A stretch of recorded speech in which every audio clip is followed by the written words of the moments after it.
Salve Monumentais, tudo bem? Cássio Reis aqui, chegamos então a mais um Boletim GFD, Boletim Grêmio Futebol e Esportes. Pedir para você que não é inscrito no YouTube para se inscrever no canal, ativar o sininho para não perder absolutamente nada. Se você já se inscreveu ou até mesmo já é inscrito há um certo tempo, convido você agora a deixar a sua curtida aqui embaixo no YouTube.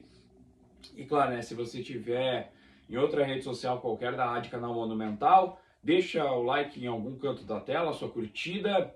Compartilha também para o máximo de pessoas, que é bem importante. E claro, nos siga e deixa seu comentário se você quiser.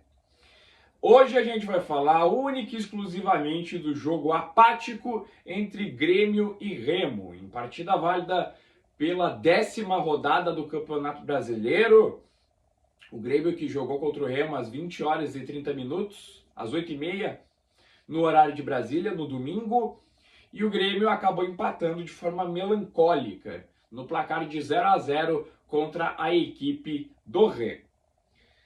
Um jogo que poderia ter perdido. O Grêmio poderia ter perdido a partida, pelo que o Remo produziu, pelo menos durante esses primeiros 45 minutos iniciais. Eu acho que o Remo foi muito melhor e eu achei muito injusto o fato do Remo não ter saído em vantagem no marcador ainda no primeiro tempo. Então sim, o Grêmio teve uma mistura de sorte com consagração também do goleiro Everton. Sorte que a pontaria do Remo não estava em dia e a consagração do goleiro Everton, que foi o grande responsável pelo Grêmio não ter passado por coisa pior sobre a equipe do Remo. Então acho que tem dois fatores que foram determinantes nesse empate. Primeiro foi a pontaria do Remo, que não estava em dia.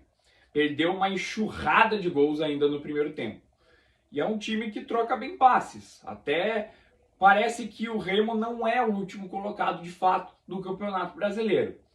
Porque o Remo jogou muito bem, fez um enfrentamento muito digno nos primeiros 45 minutos iniciais contra o Grêmio.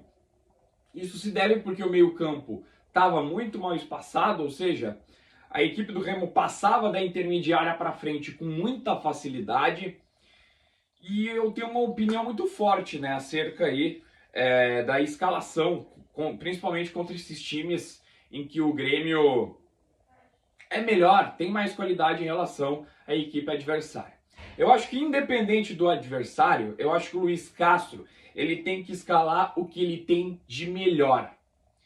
Por que que o Arthur não ficou já escalado no primeiro tempo? Muitos vão dizer: mas é que o Arthur está com alguns impasses ali com o Antônio Dutra Júnior. Mentira! É mentira da imprensa, é mentira dos grandes veículos. Porque o próprio Arthur, na zona mista, cedeu entrevista relacionado sobre esse impasse entre o vice Antônio Dutra Júnior e Arthur. Ele disse que não tem nada a ver, eles não têm nenhuma briga e que nada disso que a grande imprensa fala é verdadeiro. Então, é improcedente essa narrativa imputada pela imprensa, por outros veículos de comunicação.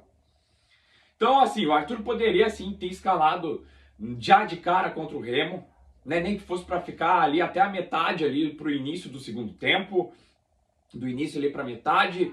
Então, eu acho que o Grêmio, ele, independente do adversário, ele tem que escalar com o que ele tem de melhor. Porque, gente, vamos ser justos, o período de teste já se foi. O período de testes, teoricamente, seria o Campeonato Gaúcho.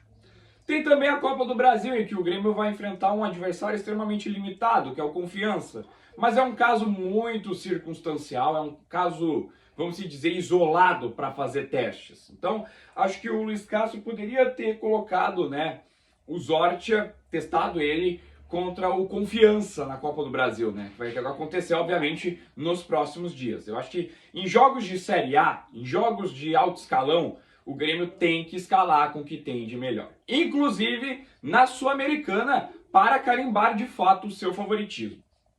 Claro que no meio de semana o Grêmio vai enfrentar o Montevideo Torque do Uruguai. Talvez vá com um time misto visando o Clássico Grenal, que vai acontecer no estádio Beira-Rio no final de semana, no sábado.